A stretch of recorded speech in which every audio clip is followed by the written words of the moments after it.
কালী পুজোয় বৃষ্টির দেখা মেলেনি। বৃহস্পতিবার ভাইফোঁটাতেও রোদ ঝলমলে থাকবে আবহাওয়া। তবে এই স্বস্তিতে ছেদ পড়তে পারে উইকেন্ডে। 24শে অক্টোবর থেকেই মুখ ভার হবে আকাশের। দক্ষিণ পশ্চিম বঙ্গোপসাগরে সুস্পষ্ট নিম্নচাপ তার অভিমুখ পরিবর্তন করে উত্তর পশ্চিম দিকে এগিয়ে গিয়েছে।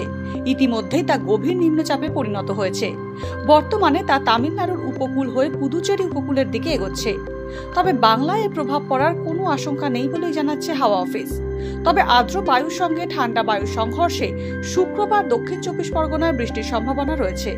শনিবার উত্তর ও দক্ষিণ 24 পরগনা, পূর্ব মেদিনীপুরে বৃষ্টি হতে পারে। রবিবার এবং সোমবার উত্তর ও দক্ষিণ 24 পরগনা, পূর্ব মেদিনীপুরের ঝাড়গ্রামে বৃষ্টির সম্ভাবনা রয়েছে। অন্যদিকে পশ্চিমী ঝঞ্ঝার প্রভাবে শুক্রবার থেকে উত্তরবঙ্গের পার্বত্য এলাকায় বৃষ্টি শুরু হতে পারে। একাধিক অঞ্চলে রয়েছে বজ্রপাতের সম্ভাবনাও।